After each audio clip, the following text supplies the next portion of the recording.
នេះបាទបងប្អូនស្គាល់ដើមនេះទេបាទដើមនេះ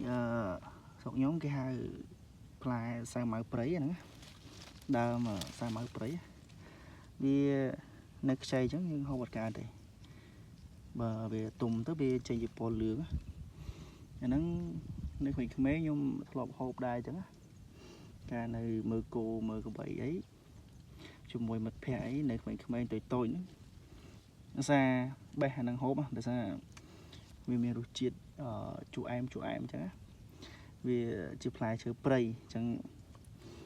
អត់មានអីទេយើងមកចិត្តបេះហូបលេងជាមួយមិត្តភ័ក្តិអញ្ចឹងអានេះខាងខ្ញុំគេហៅ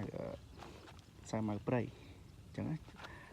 ស្រុកបងប្អូនគឺអត់ដឹងថាហៅមិនដែរប៉ុន្តែខាងខ្ញុំគេហៅសាវម៉ាវព្រៃ